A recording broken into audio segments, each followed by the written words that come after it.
Assalamualaikum warahmatullahi wabarakatuh. Salam sejahtera buat kalian semuanya. Kembali kita bersama sahabat Sams Channel, sahabat belajar kita semuanya. Kali ini kita akan membahas soal latihan penilaian akhir tahun kelas 5 tema 8. Penilaian akhir tahun ini terkadang disebut dengan ujian semester 2 atau ujian kenaikan kelas. Oleh karena itu, apabila video ini bermanfaat buat kalian semuanya, jangan lupa untuk like dan subscribe bagi kalian yang belum ya. Dan juga bagikan kepada teman-teman kalian semuanya agar video ini semakin bermanfaat. Dan juga boleh kalian bagikan kepada grup-grup WA kelas atau grup-grup belajar lainnya agar video ini semakin diketahui oleh teman-teman kalian yang membutuhkan video-video seperti ini. Baik anak-anak semuanya, langsung saja kita ke soal nomor 1. Sikap menghormati keragaman budaya di Indonesia dilakukan dengan cara A. Memandang rendah budaya daerah lain, B. Menonjolkan kebudayaan daerah sendiri, C. Mempelajari adat istiadat daerah lain, dan D. Menjelek-jelekkan kesenian daerah lain. Anak-anak semuanya, untuk sikap menghormati keragaman budaya ini berarti sikap yang perilaku yang baik, yang mengundang perdamaian dan ketenangan dalam keragaman budaya.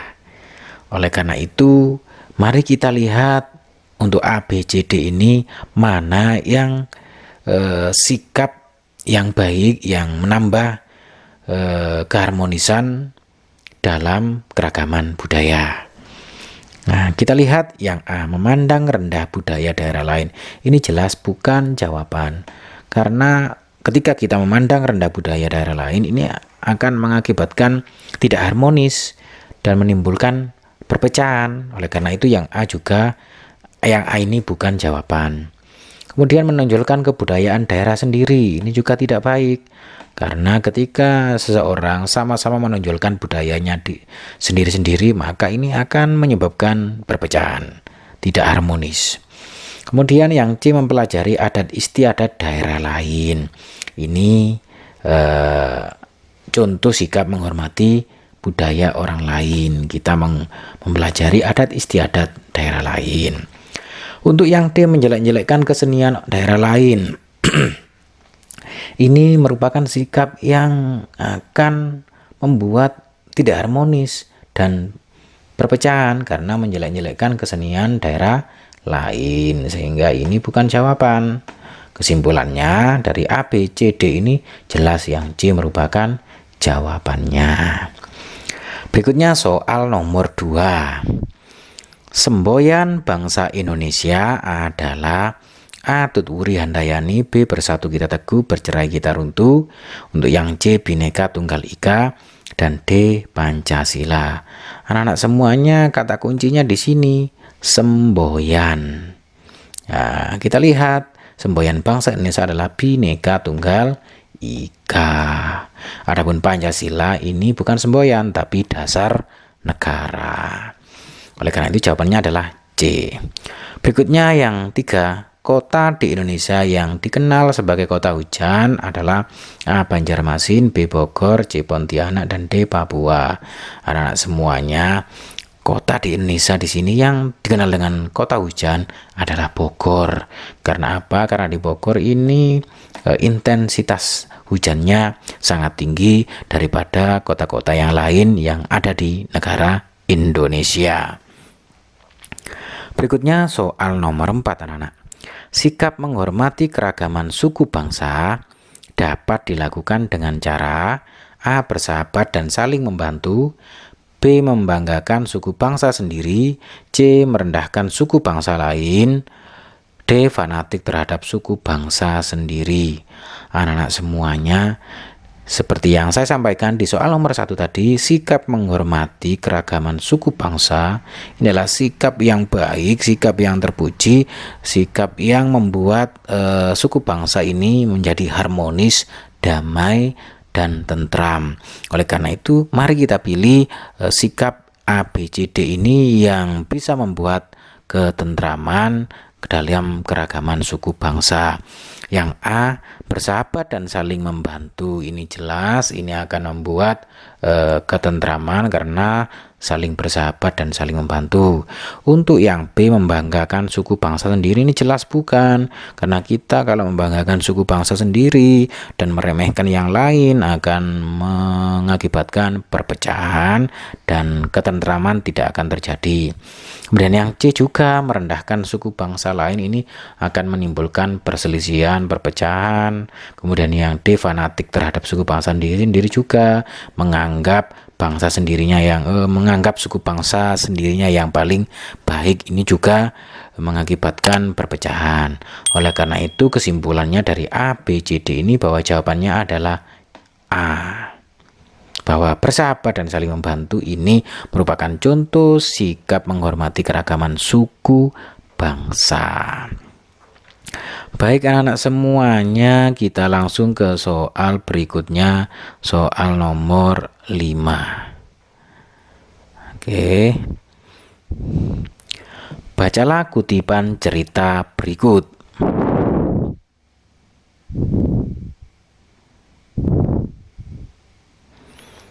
Tanah di perkuburan umum itu masih basah.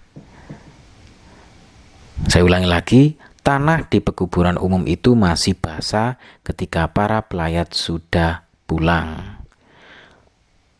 Sementara aku masih duduk sambil sesekali menyekap air mata.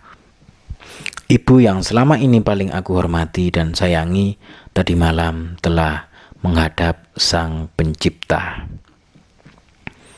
Soalnya, 5. Latar suasana yang tergambar pada kutipan cerita tersebut adalah A, kecewa, B, sedih, C, marah, dan D, khawatir. Anak-anak semuanya, di sini tadi ada kata sesekali menyeka air mata. Lah ini sangat jelas menunjukkan kesedihan. Oleh karena itu jawabannya adalah B. Berikutnya soal yang nomor 6. Tokoh yang terdapat dalam kutipan cerita rakyat di atas adalah A, aku, B, ibu, C, kakak, dan D, adik. Nah, ini sangat jelas bahwa di sini tadi yang berbicara, yang bersedih adalah aku di sini. Lah, maka jawabannya adalah A. Berikutnya soal nomor 7. Karena tingginya ombak di Selat Sunda, pertanyaan yang tepat untuk jawaban di atas adalah A, apa akibat kapal tidak beroperasi? B, mengapa kapal-kapal feri tidak beroperasi? C, bagaimana keadaan ombak di Selat Sunda? Dan D, di mana ombak berada? Anak-anak semuanya, di sini kita lihat bahwa jawabannya adalah karena. Nah, berarti ini alasan. Karena alasan, maka kata tanya yang tepat adalah kata tanya yang diawali dengan kata mengapa. Oleh karena itu, jawabannya adalah B. Berikutnya anak-anak semuanya, kita ke soal nomor 8. Sebuah interaksi komunikasi antara dua orang atau lebih atau kelompok disebut A, belajar, B, diskusi, C, membaca, D, mendengarkan.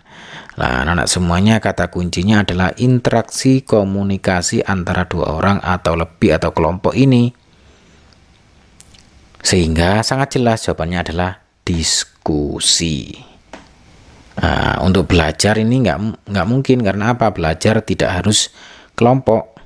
Kemudian membaca juga tidak harus kelompok, tidak harus dua orang. Ketika mendengarkan juga tidak harus kelompok, tidak harus dua orang. Sehingga jawaban yang tepat adalah B, diskusi. Berikutnya soal nomor 9 anak-anak. Pengairan yang dilakukan petani di persawahan dinamakan A. irigasi, B. erosi, C. abrasi, D. reboisasi. Nah, anak-anak semuanya, untuk pengairan ini sangat jelas bahwa pengairan ini nama lainnya itu adalah irigasi.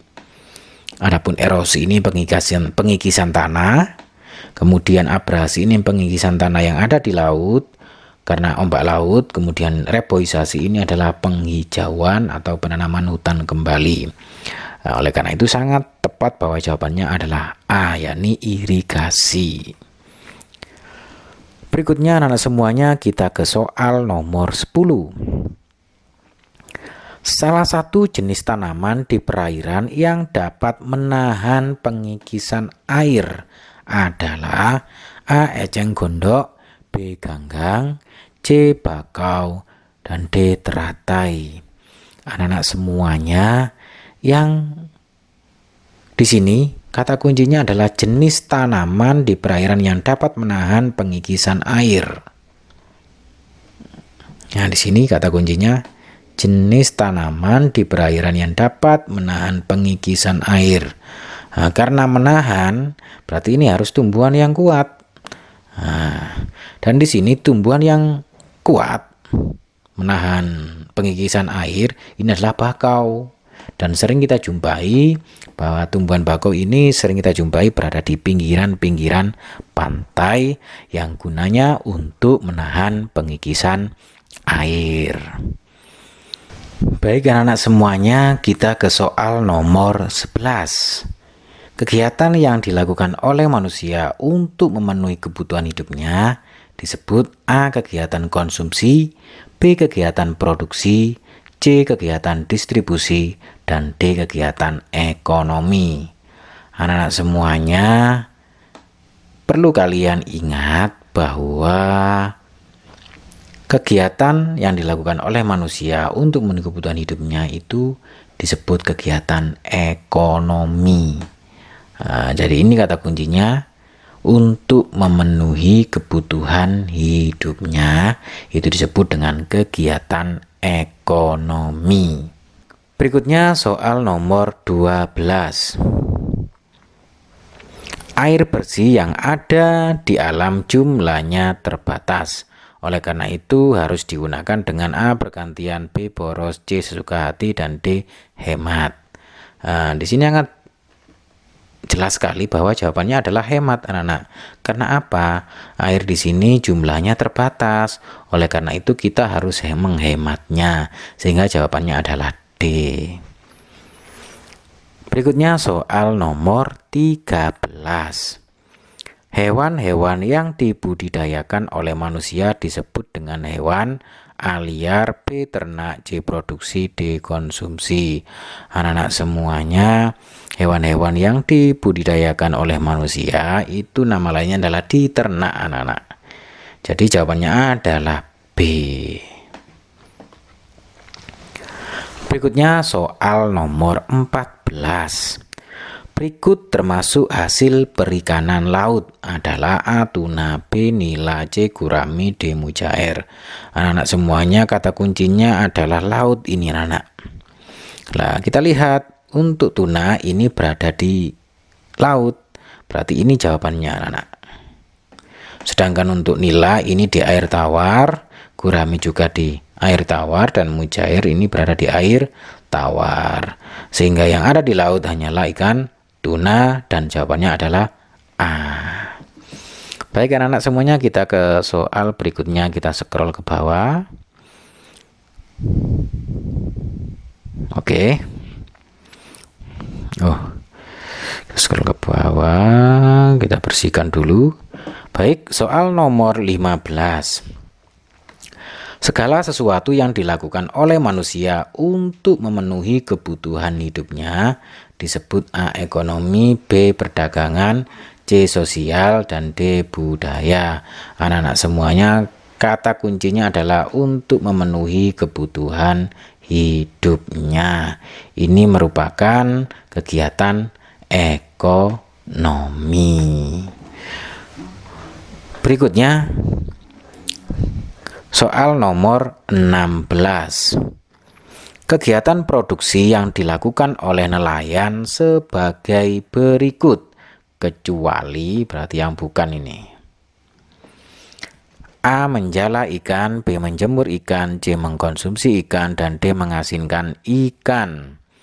Untuk menjala ikan ini jelas sekali pekerjaan seorang nelayan, menjemur ikan juga pekerjaan nelayan.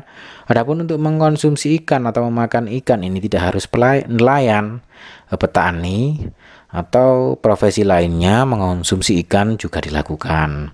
Sehingga ini merupakan jawabannya karena ini yang bukan tugas nelayan saja. Kemudian mengasinkan ikan ini adalah nelayan. Jadi jawabannya adalah C, yang bukan tugas oleh nelayan dalam kegiatan produksi.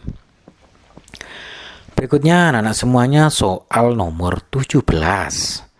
Tari Bedaya berasal dari daerah, kira-kira mana anak-anak semuanya? Oh iya, tari Bedaya itu berasal dari daerah Yogyakarta ini anak-anak. Silakan kalian ingat-ingat bagi kalian yang tidak bisa, agar jika ada soal seperti ini kalian bisa menjawabnya. Kemudian soal nomor 18. Lagu Tanah Airku diciptakan oleh A. Ibu Sud, B. Pak Kasur, C. A. T. Mahmud, dan D. W.R. Supratman. Anak-anak semuanya, lagu Tanah Airku ini merupakan lagu yang diciptakan oleh Ibu Sud. Ini silakan kalian ingat-ingat agar kalian bisa menjawab soal seperti ini jika ada soal seperti ini maksudnya. Kemudian soal nomor 19.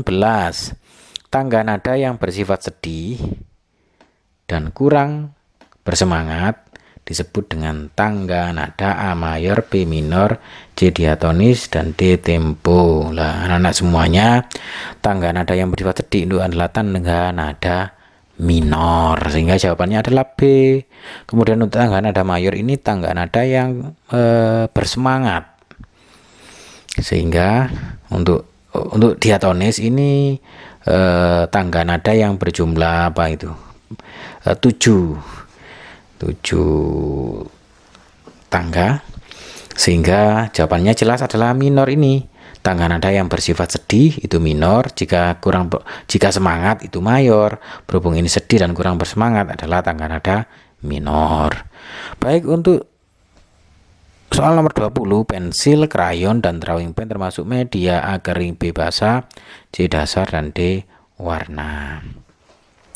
Anak-anak semuanya, untuk kita menggambar itu ada dua media kering, ada media basah. Lah untuk pensil, krayon, dan drawing pen termasuk media apa kira-kira? Iya, warna, karena pensil, krayon, dan drawing pen ini digunakan untuk mewarnai, sehingga jawabannya adalah D. Anak-anak semuanya, untuk soal 21 hingga yang terakhir ini, kita lanjutkan pada pembahasan soal berikutnya, yakni pada season kedua video ini. Apabila kalian ingin melihatnya, kalian bisa melihat videonya pada link yang terdapat pada deskripsi video ini. Apabila linknya masih belum ada, berarti saya masih belum membuatnya. Namun coba kalian lihat, jika linknya sudah ada berarti saya sudah membuat pembahasan untuk soal 21 hingga soal yang terakhir. Sekali lagi saya mengingatkan, apabila video ini bermanfaat buat kalian semuanya, jangan lupa untuk like dan subscribe bagi kalian yang belum subscribe, dan jangan lupa dibagikan kepada teman-teman kalian, boleh grup WA kelas atau grup-grup belajar lainnya, agar video ini semakin bermanfaat. Akhirul kalam, wassalamualaikum warahmatullahi wabarakatuh.